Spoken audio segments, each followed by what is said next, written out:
ಪರಿಶಿಷ್ಟ ಜಾತಿ ಮತ್ತು ವರ್ಗದವರ ತಾಲೂಕು ಮಟ್ಟದ ಕುಂದುಕೊರತೆಗಳ ಸಭೆ ಬಂಟ್ವಾಳ ತಹಶೀಲ್ದಾರ್ ಬಿಎಸ್ ಕೂಡ್ಲಗಿ ಅವರ ಅಧ್ಯಕ್ಷತೆಯಲ್ಲಿ ತಾಲೂಕು ಪಂಚಾಯತ್ನ ಎಸ್ಜಿಎಸ್ವೈ ಸಭಾಂಗಣದಲ್ಲಿ ನಡೆಯಿತು.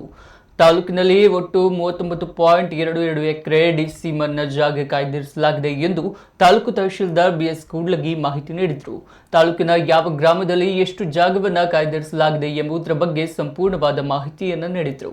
ತಾಲೂಕು ಪಂಚಾಯತ್ ಸಹಾಯಕ ನಿರ್ದೇಶಕ ದಿನೇಶ್, ಸಮಾಜ ಕಲ್ಯಾಣ ಇಲಾಖೆ ಅಧಿಕಾರಿ ಸುನೀತಾ ಉಪಸ್ಥಿತರಿದ್ದರು.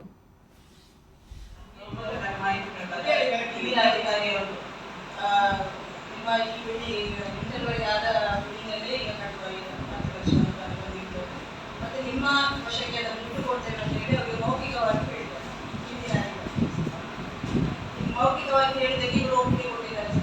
ಅನಂತರಲ್ಲಿ ಕಟ್ಟಡ ನಿರ್ಮಾಣ ಆದ ನಂತರ ಅದನ್ನು ಪಂಚಾಯತ್ ಇದಕ್ಕೆ ಹಸ್ತಾಂತರ ಮಾಡುವ ಸಮಯದಲ್ಲಿ ಹಿಂದಿನ ಅಧಿಕಾರಿಗಳು ಸರ್ಕಾರದ ನಿಯಮ ಏನಿದೆ, ಸರ್ಕಾರದ ಅನುದಾನವನ್ನು ಅದಕ್ಕೆ ಬಳಸಿರುವುದರಿಂದ ಅವರು ಗ್ರಾಮ ಪಂಚಾಯತ್ಗೆ ಅದನ್ನು ಡಿಸ್ಟ್ರಿಬ್ಯೂಟ್ ಆಗಿದೆ.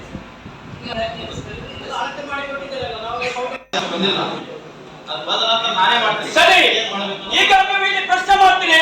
ಡಿಸಿ ಮನ್ನ ಜಾಗದ ಪ್ರತಿ ಮೀಟಿಂಗ್ ಅಲ್ಲಿ ಡಿಸಿ ಮನ್ನ ಜಾಗದ ಬಗ್ಗೆ ಬರ್ತಾ ಉಂಟು. ಇಲ್ಲಿ ಅಧಿಕಾರಿಗಳು ಹೇಳ್ತಾರೆ ಪ್ರತಿ ಸಲ ಮೀಟಿಂಗ್ ಅಲ್ಲಿ ಡಿಸಿ ಮನ್ನ ಜಾಗ ಬರ್ತಾ ಅಂತ.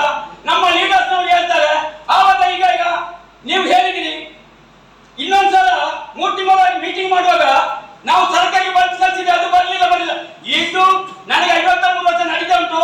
ನನಗೆ 40 ವರ್ಷದ ಅನುಭವ ಇದೆ. ಇದು ಇದೇ ಸ್ವಭಾವ. ಇಷ್ಟು ಬರ ಯಾವ ಅಧಿಕಾರಿಗಳು ಯಾವ ರಾಜಕೀಯದವರು ಹೆಚ್ಚಿನವರನ್ನು ಒಳ್ಳೇದು ಮಾಡಲಿಲ್ಲ, ಯಾವ ಬಿಸ್ನೆಸ್ ಮಾಡಲಿಲ್ಲ, ಯಾವ ಉದ್ಯೋಗ ಕೊಡಲಿಲ್ಲ, ಯಾವ ಕೆಲಸ ಇಲ್ಲ. ನಾವು ನಮ್ಮ ಕಷ್ಟವನ್ನು ನನಗೆ ಮದುವೆ ಆಗಿಲ್ಲ, ಮಕ್ಕಳಿಗೆ ಎಜುಕೇಶನ್ ಕೊಡ್ತೇವೆ, ಬಿಕಮ್ BA. ಯಾರು ನಮಗೆ ಕೆಲಸ ಕೊಡ್ತಾರೆ ನಮ್ಮ ಮಕ್ಕಳಿಗೆ ಗೌರ್ಮೆಂಟ್ ಜಾಬನ್ನು? ಯಾರು ಕೊಡ್ಲಿಲ್ಲ, ಯಾವ ರಾಜಕೀಯ ಕೊಡ್ಲಿಲ್ಲ, ಯಾವ ಡಿಪಾರ್ಟ್ಮೆಂಟ್ ಕೊಡ್ಲಿಲ್ಲ. ಆಯ್ತು, ಈಗ ಏನಾಗಬೇಕಾಗಿದೆ ಮಾತಾಡಿ ಎಲ್ಲ ಮಾಡಲೇಬೇಕು. ಮೀಟಿಂಗ್ ಮಾಡುದಿಲ್ಲ.